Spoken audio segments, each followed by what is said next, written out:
Bismillahirrahmanirrahim. Assalamualaikum warahmatullahi wabarakatuh. Waalaikumsalam warahmatullahi wabarakatuh. Alhamdulillahi rabbil alamin hamdan yuwafi ni'amahu wa yukafi mazidah. Ya Rabbana lakal hamdu kama yanbaghi li jalali wajhikal karim wa 'azimi sultanik. Allahumma salli wa sallim ala sayyidina Muhammad ibn Abdullah wa ala alihi wa ashabihi wa mawalah. La hawla wa la quwata illa billahil aliyil azim.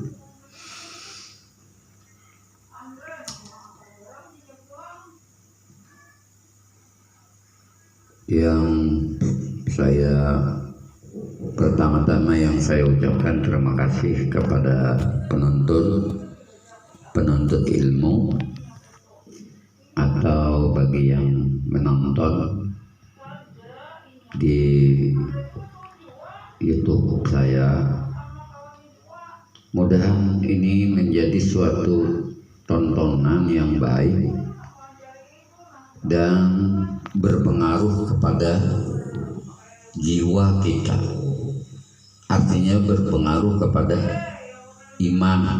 iman kita itu bisa meningkat dikarenakan kita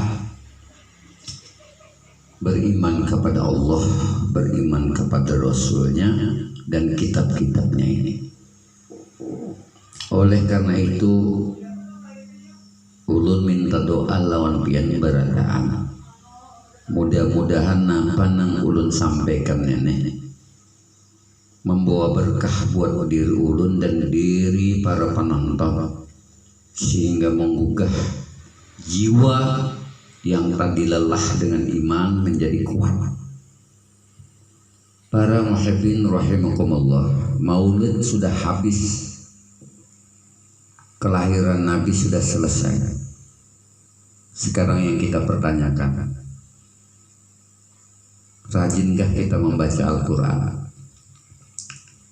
Maukah kita untuk paham tentang ayat suci Al-Quran? Dan maukah kita untuk memahami dan memikirkan makna demi makna? Setelah itu, maukah kita untuk mengamalkannya? Para muhibbin rahimakumullah,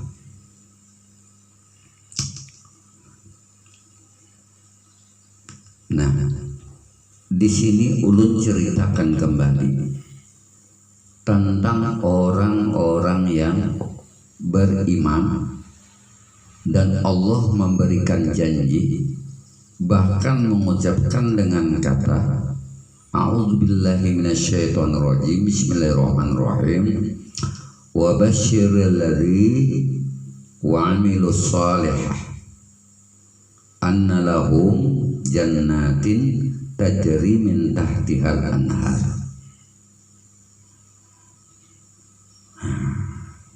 Kullama urziqu minha min thamaratir rizqa qalu hadzal ladzi ruziqana min qablu wa utubihi mutasyabiha walahum fiha azwajun mutahharatun wa hum fiha khalidun. Mari kita tafsirkan yang kebetulan ini kitab yang kita baca ini kitab tafsir Jalalain yang biasanya ini dipelajari oleh santri-santri di sekolah. Jadi ini ilmu kitab tafsir Jalalain bukan sekadar hanya untuk dibaca, diperhatikan, tidak. Tetapi kalau kita baca Al-Quran ini, semoga Allah melembutkan hati kita, menjenakkan pikiran kita. Nah, andai kita juga diuji oleh Allah Subhanahu wa Ta'ala, tentunya kita disuruh juga oleh Allah Ta'ala bersabar dalam mewujudkan sesuatu, mempopulerkan sesuatu, tidak bisa dengan kemampuan dan kemauan saja kalau tidak dibekali dengan ilmu. Hingga ilmu itu sangat penting. Dan Allah menghargai dan sangat mencintai orang yang berilmu. Wah, karena orang yang berilmu itu lah orang yang berilmu toh. Di situ di otaknya itu terkandung nur Muhammad sallallahu alaihi wasallam. Di hatinya penuh dengan zikrullah. Jadi kita membaca Al-Quran ini pada hakikatnya yang mengawasi kita membaca, guru kita yang di saat kita membaca Al-Quran ini, yang memperhatikan kita itu adalah Allah. Karena ini kalamullah. Orang yang membaca Quran sama berpender lawan Allah. Amun pian paham, mengerti dan tujuan maksud daripada ini, maka orang yang beramal soleh itu disuruh bergembira. Dalilnya wa basyiril ladzina amanu wa amilus solihati anna lahum jannatin tajri min tahtihal anhar kullama ruziqu minha min thamaratir rizqa qalu hadzal ladzi ruzaqna min qablu wa utubihi mutasyabiha wa lahum fiha azwajun mutakharatun fihi wa hum fiha khalidun. Nah, wa basyiril ladzina amanu wa amilus sholihat, dan kabarakan kabar gembira lawan orang-orang nang beriman shadiqu billah, yang selalu membenarkan Allah. Kalau kita selalu menyatakan Allah itu benar, malaikat itu benar, kitab itu benar, nabi-nabi itu benar, dan qada dan qadar itu benar, dan hari kiamat itu benar.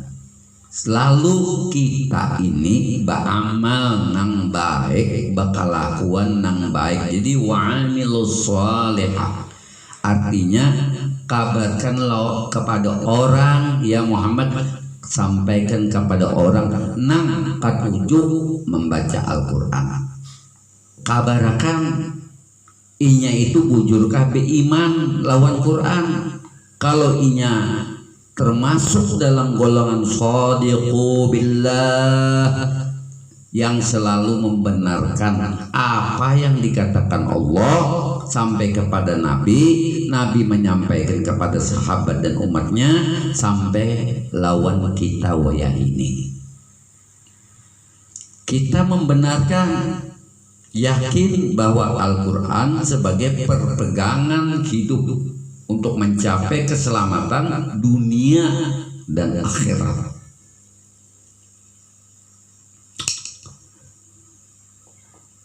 Dan kelihatannya tanda-tanda Allah Ta'ala memberitahukan kepada ulama nang rasyih, ulama nang arif billah, dan mereka itu bisa disebut manusia insanul kamil mukammil. Betapa seringnya melihat rahasia-rahasia keajaiban Allah, melihat di langit, melihat di bumi, dan antara langit dan bumi itu musibah demi musibah yang pacang datang. Iman kita digorogoti satu dengan adanya corona.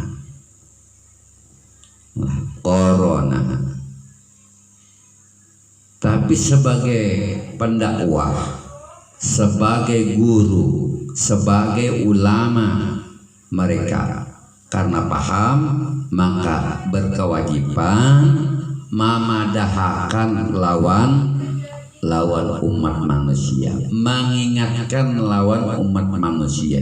Manusia, nyawa hendak selamatkah? Amun hendak berselamat, beriman dulu, bujurakan bahwa Allah Ta'ala itu ada, benarkan malaikat itu ada, benarkan dulu bahwa Quran itu dasar mukjizat Rasulullah dan nabinya itu ada.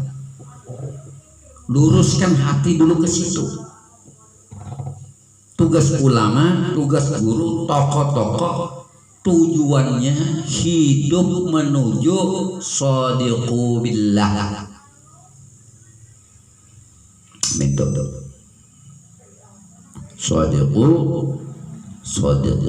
billah. Artinya apa? Nang selalu mengimani apa yang datang dari Allah, dari Nabi, dari sahabat, dari tabe sampai tabe'in, sampai kita zaman now ini. Berapa banyak sudah orang manusia ketulahan lawan umat Islam nang beriman, umat Islam nang bersatu, umat Islam yang menegakkan ukhuwah, menyatukan umat untuk tidak terjadi perpecahan di antara para madhab-madhab yang berbeda dan di antara pemahaman-pemahaman antara Al-Quran dengan negara. Al-Quran di Indonesia ini dijadikan landasan hukum untuk umat Islam. Ingat, hanya untuk umat Islam. Ingat, hanya untuk orang yang percaya, beriman kepada Allah dan beriman kepada nabinya. Nah, khusus itu. Amun pian beriman, pian percaya lawan Allah, percaya Rasulullah, tegakkan dada, kuatkan hati, tegakkan keimanan, kepercayaan kita, teguhkan, kuatkan pemikiran kita, fokuskan hati dan pikiran kita untuk menjaga NKRI yang dinaungi seluruh umat Islam yang ada di Indonesia ini.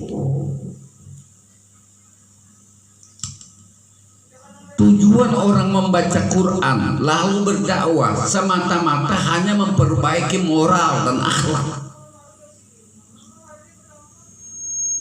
Kalau kedatangan Habib Rizik disambut segitu banyak orangnya, setelah itu dikatakan taruhlah melanggar COVID-19. Nah, negara kita ini dalam keadaan kebingungan. Jangan dibikin lelah para pemimpin, jangan dibikin capek. Kita sudah punya masalah, kita malah melanggar aturan. Dan mayoritas kita umat Islam konsepnya sudah jelas beraturan.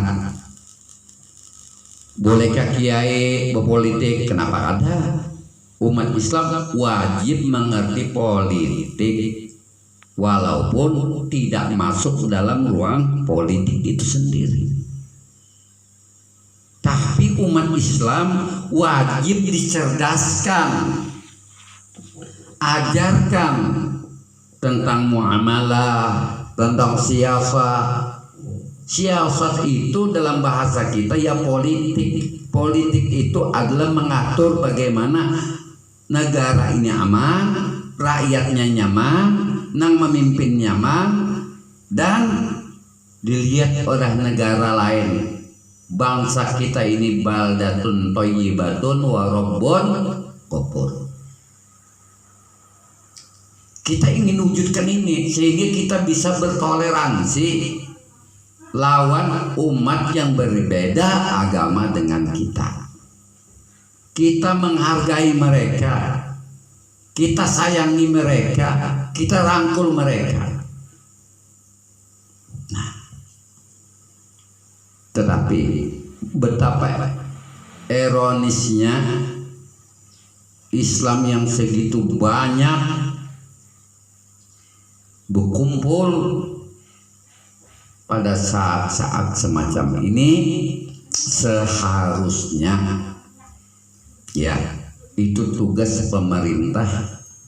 Kalau memang di antara mereka umat Islam yang salah, itu kada bujur berarti jangan dibela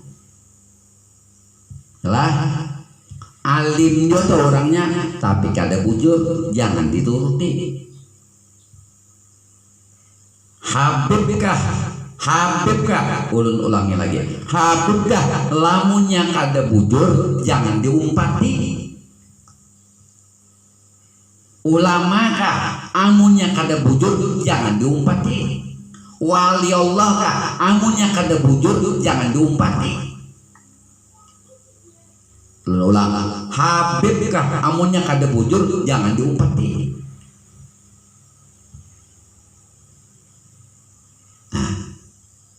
Keturunan Rasulullah Shallallahu Alaihi Wasallam itu lah ada juga nang baik, ada juga nang kada, tetapi inya terpelihara. Itu aja lah. Kita kembali kepada mukaddimah awal menyangkut membicarakan wa basyiril ladzina amanu wa amilus shalihat, kabarkan kepada orang yang berbuat kebaikan di jalan Allah berarti solehah. Kalau sudah menuju ke jalan Allah berarti itu solehah. Nah, apa kabar Allah? Apa berita Allah? Menyampaikan kepada Nabi Muhammad sampaikan kepada orang yang beramal soleh, mereka itu akan kami masukkan ke dalam surga. Yang di dalam surga itu mengalir banyu, di samping banyu nenek lingkukannya, nah, lingkukannya terbentuklah sungai yang sangat luas, dan di pinggirnya neto diandaki Allah Ta'ala pohon itu berbuah lah. Pohon itu berbuah, buahnya itu punya ciri masing-masing dan rasanya pun berbeda-beda. Yalah, ini zaman apa namanya COVID ini kita jangan tapi beparah. Kita ada batasan.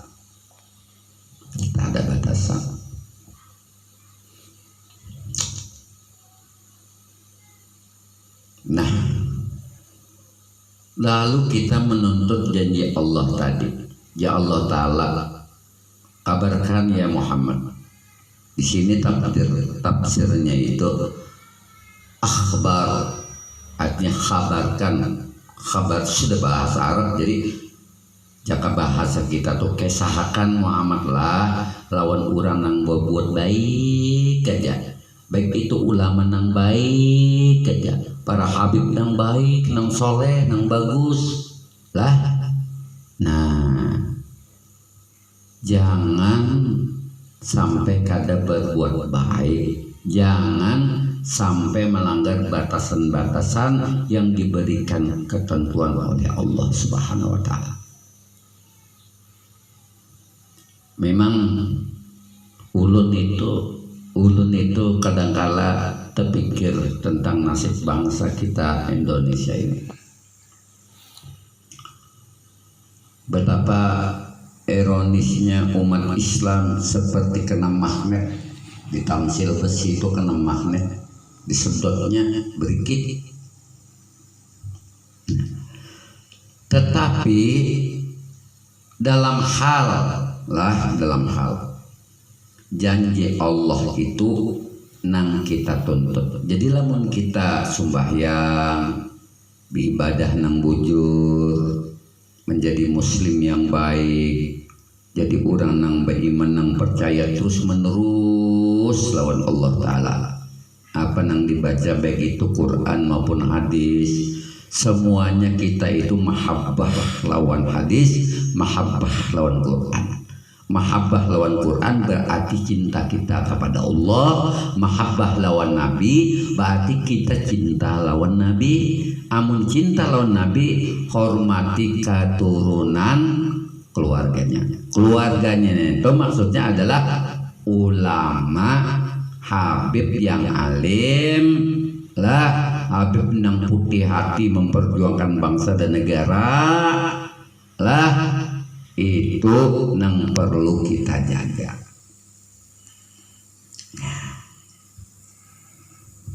Memang kecerdasan seseorang itu memang layak banyak belajar. Layak orang itu dikatakan pintar karena inya banyak menuntut. Semakin banyak menuntut, semakin menumpuk ilmu pengetahuan itu tadi. Tetapi ilmu pengetahuan itu kalau kada kita kaji betul-betul, tidak kita pahami betul-betul, maka akan terjadi itu bisa dikatakan kesalahan. Kenapa jadi bisa seperti itu? Nah, karena Al-Quran ini ada dua, ada ayat muhkamat, ada ayat mutasyabihat. Lah, ada ayat yang mudah dimengerti oleh umat Islam, ada ayat yang tidak mudah dimengerti oleh umat Islam.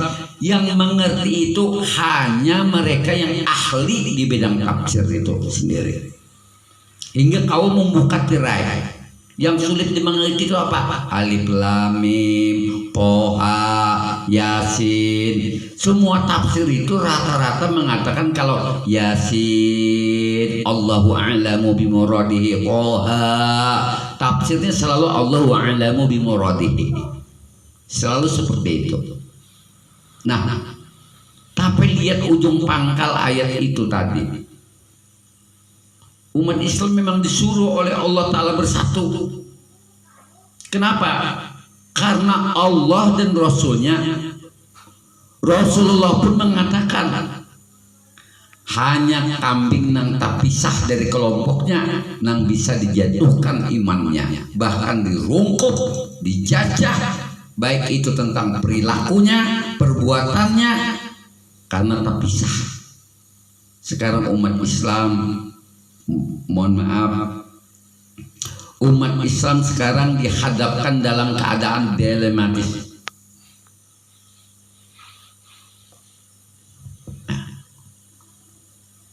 Jadi saya menyampaikan ini. Kenapa saya katakan begitu? Yang abrinya Islam, yang polisinya Islam, yang jaksanya Islam, yang pengadilannya Islam. Kenapa kita harus baca kod?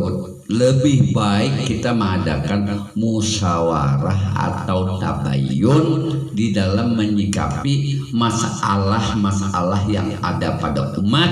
Apakah kesalahan itu dari rakyat, apa dari pemimpin? Rakyat itu hanya seperti ilalang, ditiup angin ke sana manut, ditiup angin ke sini manut, maju ke sana ya manut. Angin ini bisa dirasa bentuknya nang kayak hantu, kada kawa kelihatan, kada kawa dilihat. Dan setiap makhluk memerlukan tuh angin. Ini kata-kata kinayah, kata-kata sindiran kepada siapa? Semua umat Islam, baik dia TNI, baik dia polisi, baik dia itu sebagai pengadilan, baik dia sebagai presiden, sebagai menteri. Coba dalam keadaan kondisi semacam ini, Coba kita belajar basyiril mukminin. Jadi orang Islam itu selalu bahagia aja menerima bala. Sabar dikala menerima bala. Sabar. Apa susahnya sabar? Sabar sambil bertahan. Dan pemerintah seutuhnya sudah menyatakan bahwa COVID-19 tidak ada lagi di Indonesia, baru ngumpul. Tapi kalau sudah pemikiran para kiai, tokoh-tokoh yang punya nama besar di Indonesia, kita berlebihan mengagungkan, itu juga tidak baik. Maka berikanlah contoh. Suruhlah anak-anak muda zaman sekarang ini, ajak mereka belajar politik. Jangan dihalang-halangi, jangan dihantu-hantui remaja pemuda untuk tidak paham tentang politik. Berpolitiklah yang baik. Kalau jadi TNI, jadilah TNI yang baik. Jadi polisi yang baik. Jadi presiden yang terbaik, yang jadi wakil yang baik, semuanya serba baik. Insya Allah, Allah menjanjikan surga. Siapa yang gaji TNI? Rakyat. Siapa yang menggaji polisi? Rakyat. Siapa yang menggaji semua unsur musbidah? Rakyat. Kalau kamu, wahai DPR, Dewan Perwakilan Rakyat, yang mengatasnamakan mewakili rakyat, buat undang-undang yang baik-baik saja buat umat ini, yang bagus-bagus saja buat umat ini. Insya Allah tidak ada lagi ada perdebatan. Kalau muncul yang satu, muncul lagi, orang sudah maju, kita sudah ketinggalan. Ini yang kita perhatikan. Nah, kalau Anda menyanti presiden yang baik, terus menjadi menteri yang baik, menjadi legislatif yang baik, eksekutif yang baik, rakyat akan memuji, rakyat akan bahagia. Maka Anda yang membuat undang-undang yang baik itu, Anda akan mendapatkan amal solehah, perbuatan yang baik. Presiden bisa masuk surga duluan. Kenapa? Kan dia pemimpin yang adil. Kalau presidennya betul. Tapi kalau tidak betul, jangan harap surga kau raih. Tapi yang jelas, kita hidup menuju kematian, dan kematian adalah suatu kehidupan yang kekal abadi hingga tidak perlu ditakuti.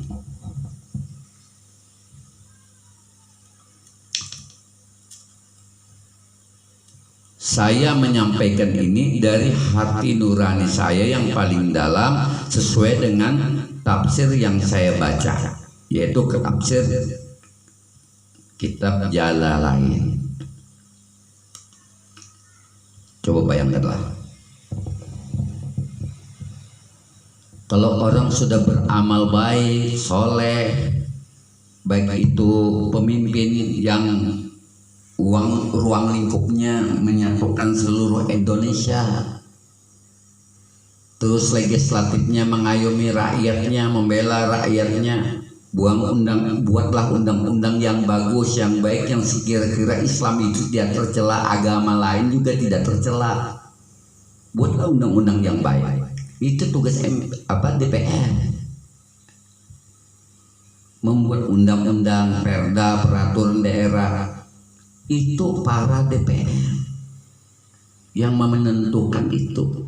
Karena Anda ini dipilih dari rakyat, duitnya dari rakyat, gaji kamu juga dari rakyat. Nah, satu lah, Anda mau menjadi dokter, jadilah dokter yang beriman dan bertakwa kepada Allah. Andai kata kamu itu menjadi seorang perawat, jadilah perawat yang baik, yang beriman kepada Allah. Jangan sampai Anda merebutkan kekuasaan, apalagi dengan keserakahan, dengan nafsu serakah, hendak mempertahankan suatu kejelekan, lalu yang jadi korban rakyat. Jangan sampai terjadi ini. Kita seluruh Indonesia ini yang paling besar adalah umat Islam. Kalau umat Islam ini terombang-ambing, yang susahnya adalah umat Islam itu sendiri. Kalau yang bikin kacau umat Islam, yang kacaunya umat Islam sendiri. Kalau teraniaya umat Islam, maka yang teraniaya umat Islam itu sendiri. Orang beriman wajib menyampaikan seperti ini. Tidak boleh takut. Apalagi di Kalimantan Selatan sedang pemilihan bupati, pemilihan gubernur. Pilih gubernur yang mau berkawal dengan ulama.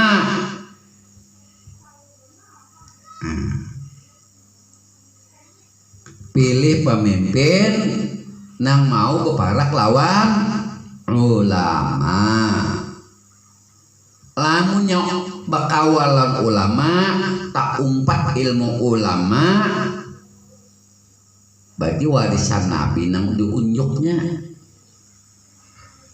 apa? Berupa ilmu, menyangkut masalah muamalah, apakah menyangkut masalah-masalah ketatanegaraan, semua itu ada di Quran. Sehingga Allah tadi menjanjikan siapa yang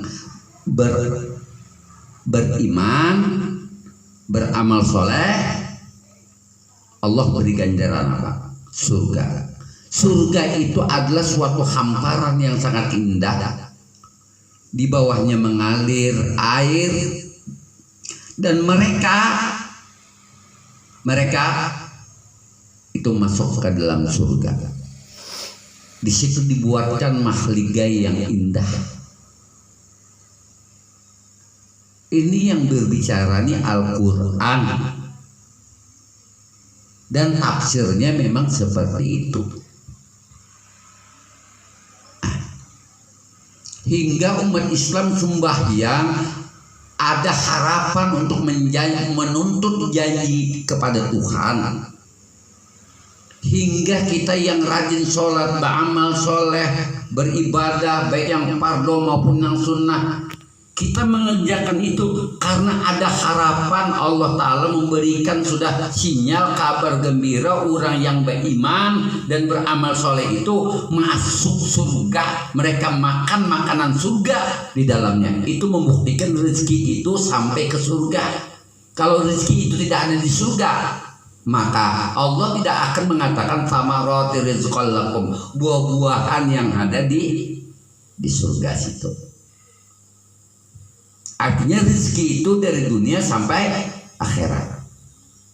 Nah, walhasil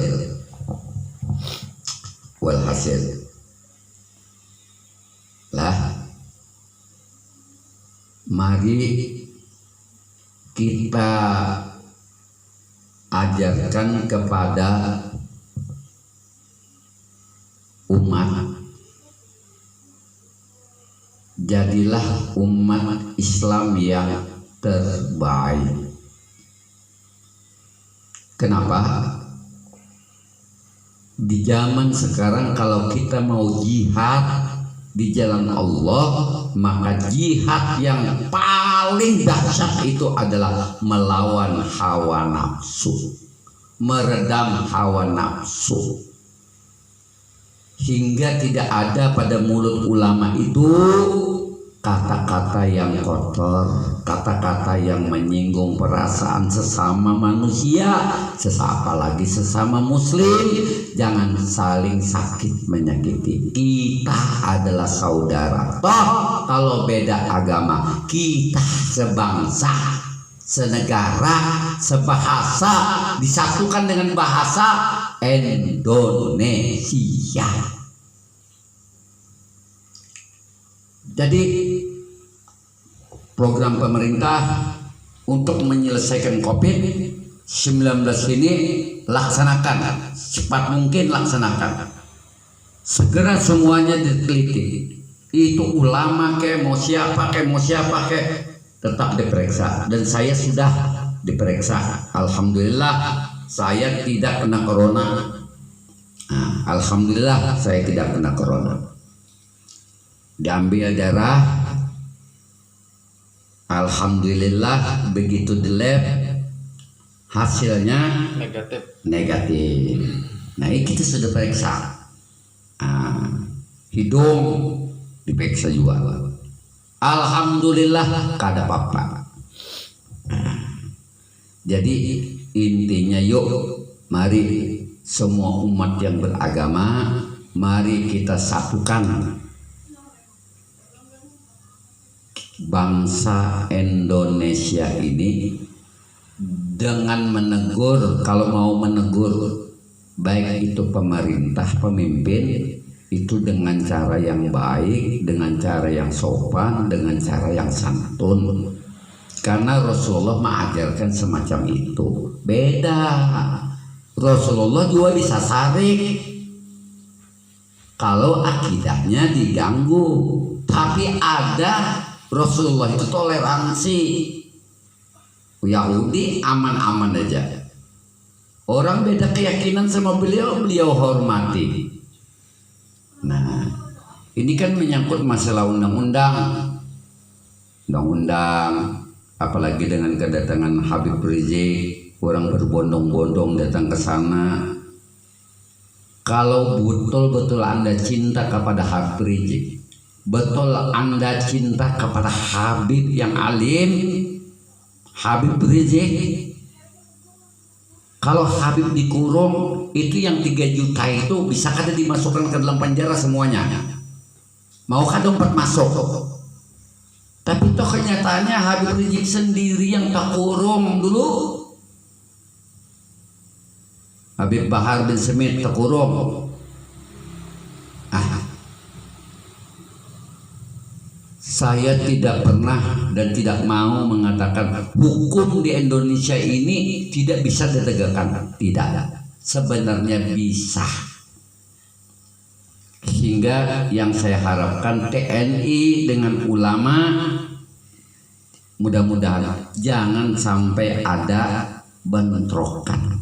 Karena pejuang Islam dulu, ingat Jenderal Sudirman, beliau tentara sejati, dalam keadaan garing, dalam keadaan sakit, berjuang di dalam hutan, gerilya, menyusun kantong-kantong perlawanan di setiap perang gerilyanya, hingga membuahkan hasil merdeka tahun 1945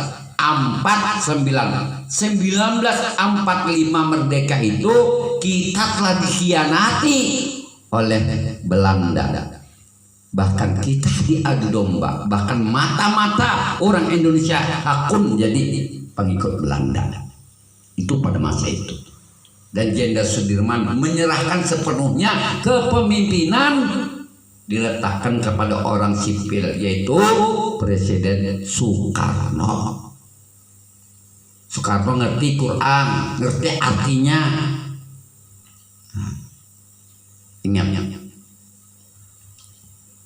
Ingat wahai umat Islam. Ingat wahai bangsaku. Ingat wahai umat manusia yang ada di Indonesia. Mari kita rapatkan barisan, kita satukan hati, kita bangun bangsa ini bersama-sama. Dengan jiwa dan raga kita bangun bangsa kita lebih maju daripada bangsa yang lain, hingga kita tidak ketinggalan. Ayo terus berjuang, bekerja, membangun. Terlalu banyak PR umat Islam harus membangun negara ini. Berapa desa yang tidak ada punya jalanan? Buat. Berapa daerah yang umatnya banyak tapi tidak mampu membangun masjid? Bantu. Semuanya. tujuan hidup membangun apa? Jiwa, iman, mental, keyakinan. Dengan iman kita membangun, dengan keyakinan kita membangun bangsa dan negara ini, terutama revolusi akhlak. Yang anom jangan macam-macam dengan yang tua. Yang tua dihormati oleh yang anom. Kalau sudah yang tua dihormati, yang tua juga jangan nggak tahu diri. Harus hormati juga yang muda. Rakyat ngerti sama pimpinan, pimpinan ngerti sama rakyatnya. Insya Allah negara bangsa kita Indonesia ini akan maju. Mari kita bergerak dimulai dari Banjarmasin. Mari kita maju, kita bergerak membangun, baik itu iman, membangun keyakinan dengan bersama-sama ulama. Kiranya itu aja pengajian kita pada sore hari ini. Insya Allah nanti kita sambung ke surah 52 lah, masih juz awal. Ini halaman yang juz awal, halaman kedua, surat Al-Baqarah ayat 52. Nah, itu karena kita sambung. Nah, mudah-mudahan kita berdoa, mudah-mudahan bangsa Indonesia dikuatkan Allah Ta'ala utuh dan selamat dari segala fitnah, bala, dajjal. Karena dajjal sudah datang di wilayah Yahudi, tujuannya bara rusak. Kiranya Allah Subhanahu wa Ta'ala berkenan kepada bangsa kita, rakyat, kepada pemimpin kita. Kita doakan semuanya mudah-mudahan menjadi kondusif, baik, tidak ada lagi saling berdebat. Semoga Allah menurunkan rahmat kepada kita semuanya, baik kepada para pemimpin, kepada rakyat, kepada ulama-ulama, dan kepada semua orang yang beragama di Indonesia ini. Mudah-mudahan kita hidup damai, tenang, tentram, dan abadi. Mari kita gapai negara bangsa Indonesia bersatu menuju baldatun thayyibatun wa rabbun ghafur. Rabbana atina fid dunya hasanah wa fil akhirati hasanah wa qina adzabannar. Mohon maaf atas segala kekurangan dan kehilafannya. Billahi taufiq wal hidayah. Wassalamualaikum warahmatullahi wabarakatuh.